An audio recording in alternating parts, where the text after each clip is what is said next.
Peter Pan, that's what they call me. I promise that you'll never be lonely.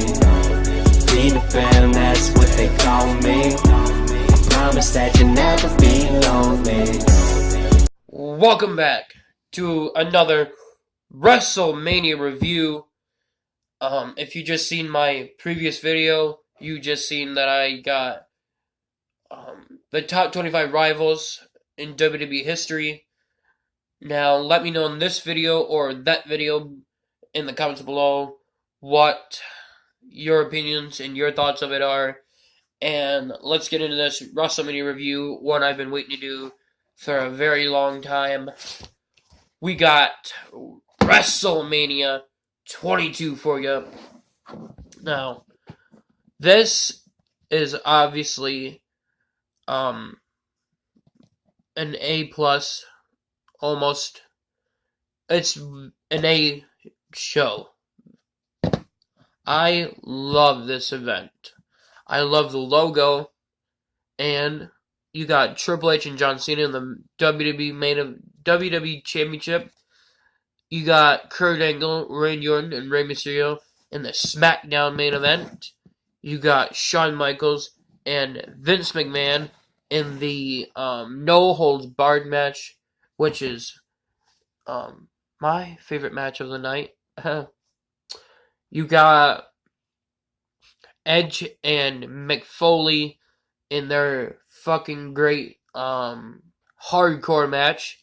And then you got Undertaker and Mankind in their casket match, which people say isn't the greatest. Honestly, I actually loved that match. So we are in Chicago, Illinois, April 2nd, 2006. So let's get into this.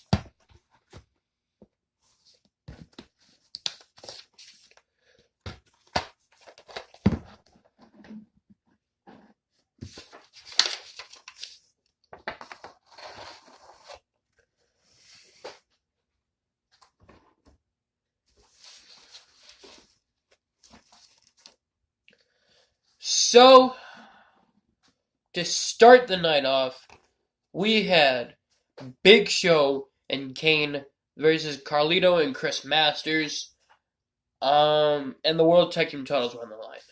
So this match, people say it didn't need to be on the card. We didn't really need it. So I am a huge Big Show fan, as you know. This around like basically 2006, 7, 8, 9, 10. Kane is my favorite Kane. Mostly 2006 Kane is my favorite Kane of all time because that's what I grew up with. That's the Kane I know. Now, other people grew up with the one from like 2000s. Is mostly who I watch on YouTube. But I honestly love this match. I think it's a really great match. And the reason I like this match so much is because they finally used Big Show in a match where where I don't feel like he's getting embarrassed at WrestleMania. So that, being a Big Show fan, that brings joy to me, and I love that. No, Big Show didn't pin Carlito, Kane did. But it doesn't matter. Big Show wins at WrestleMania, and he doesn't get embarrassed. That's cool. So Big Show and Kane win in 6 minutes, 42 seconds. They retain the World Tag Team titles. I just thought this was a great match. We had our Money in the Bank ladder match. Ric Flair, Rob Van Dam, Shelton Benjamin, Matt Hardy, Finlay, and Bobby Lashley. Very well picked group of guys to go and fight. You had Matt Hardy suplexing Ric Flair off the top of the ladder, and then they supposedly said Ric Flair's back was broken, which it wasn't because obviously Ric Flair came back out in the match. It would have been very interesting if they had Ric Flair win and actually cash in and become a 17-time world champion. That would have been very interesting.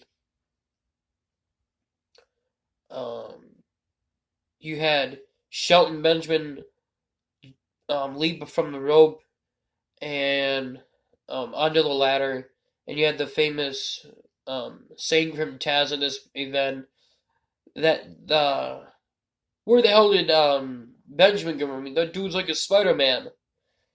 That was great. Um, Overall, this was another great match on the card.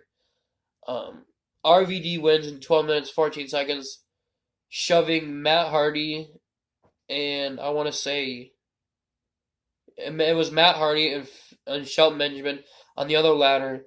RVD shoves them off, and then he retrieves the briefcase. And then he's so excited that he drops it. And I think it was Michael Gould who told him to hold on to that thing. It was so cool.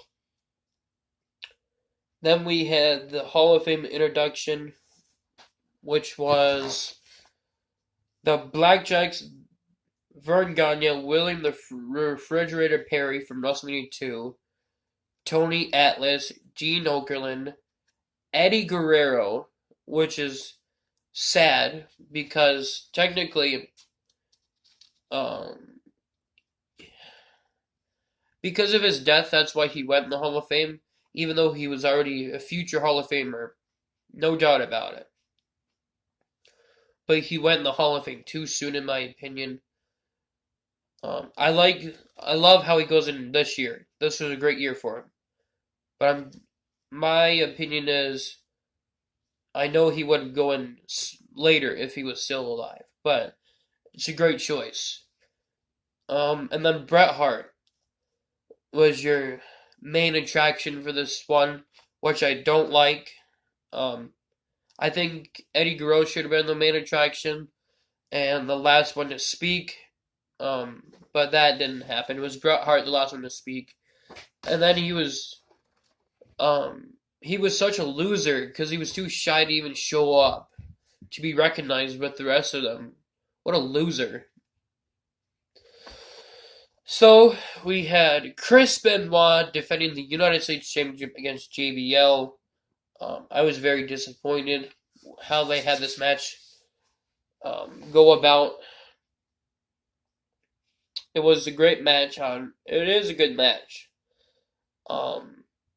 So no one going into WrestleMania as United States Champion has ever left WrestleMania as US Champion.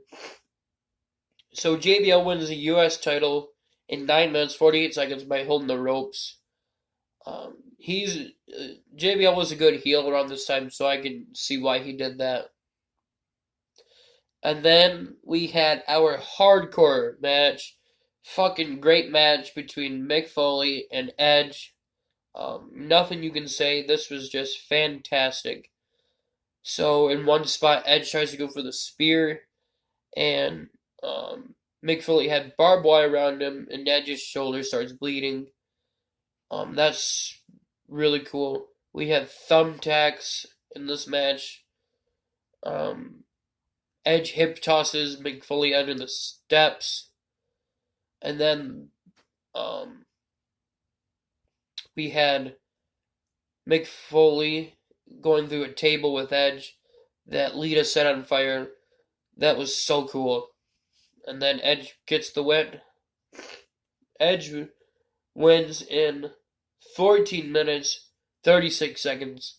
That's worth it. We had Boogeyman versus Booker T and Sharmell. Not much to say about this match. I mean, I don't mind it. I just wish it was at least a 5-minute match. But the Boogeyman wins in 3 minutes 43 seconds, so nothing too much to say, except that the Boogeyman kisses Sharmell when he had a bunch of worms in his mouth. That's really what this match is remembered for. We had an awesome women's championship match between Trish Stratus and Mickie James.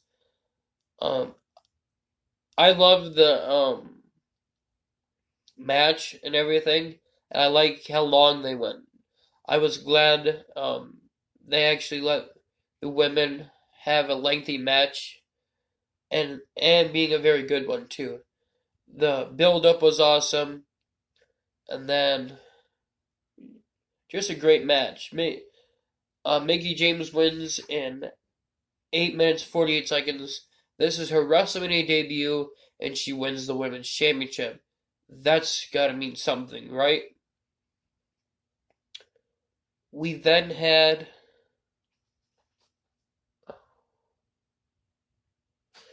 the casket match between Undertaker and Mark Henry. This match was, in my opinion, it was awesome. I loved the Druids coming out with the casket. I loved the Undertaker specialty dive that Heenan does at WrestleMania. That's awesome. And then I loved the fact that Mark Henry tried pinning him when it was a casket match. That was hilarious. I loved Undertaker actually putting him in it and shutting it himself. And then when he did his pose, a lightning bolt came down and hit the casket. That was awesome. And then if you hear Michael Cole, he says, Undertaker wins, and if you collect each box set, you will be able to see the Undertaker win year after year after year. I don't like Michael Cole, but that was a cool saying from him. And then we had my favorite match of the night, the No Holds Barred match between Shawn Michaels and Vince McMahon. This was a great match. We had the Spirit Squad come out. We had Shane come out, and Vince showed us his ass. That was a little disturbing, but Shane got his head shoved up in, so that was hilarious. When Vince thought it was Shawn, that was great. So Shane got handcuffed to the ropes, and we got to see Shawn Michaels do his famous elbow drop through the table, through the trash can, off a 20-foot ladder. That was awesome. And then Shawn Michaels wins in 18 minutes 22 seconds, and I forgot to mention the Undertaker won in 9 minutes 28 seconds. So that was a great no holds barred match. We then had Kurt Angle, Rey Mysterio, Randy Orton. So it was said that Randy Orton was supposed to win this year's Royal Rumble and face Kurt Angle and actually beat him. Honestly, that would have been really cool because we all know SummerSlam 2004, Randy Orton wins the world title for the first time. He was too young, honestly, to win it. If Randy Orton won the world title here, that would have been great because 2006 Randy Orton was fucking fantastic. But 2007, I actually give him the WWE title, so that's still cool. So Rey Mysterio wins in 9 minutes 19 seconds. Honestly, this should have been longer, at least 10 minutes, maybe 13 at most.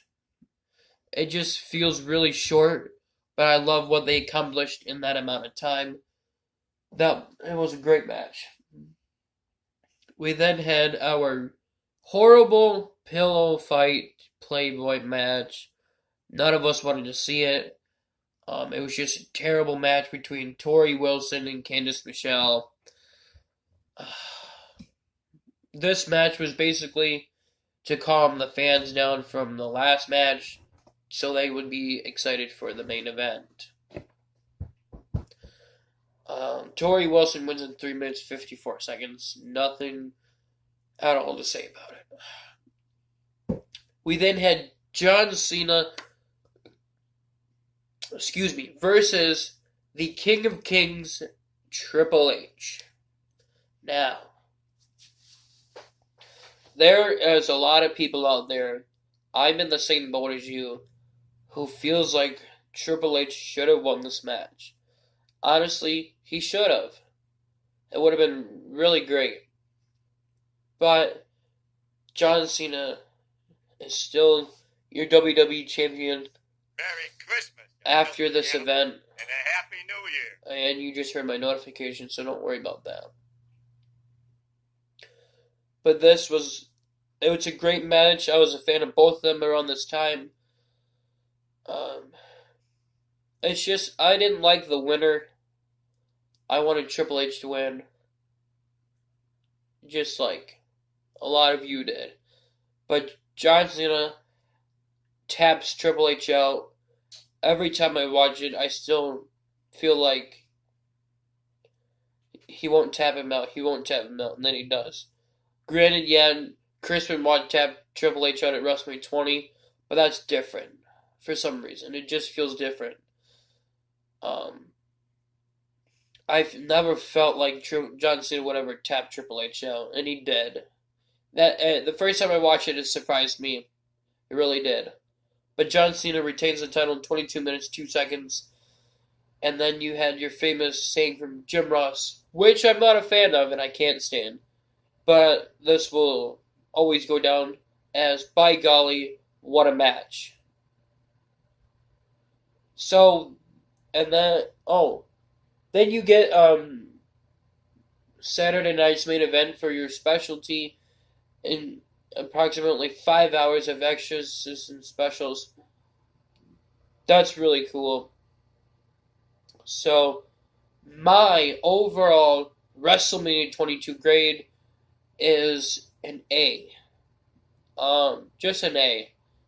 We had some problems here, but this is still a great event.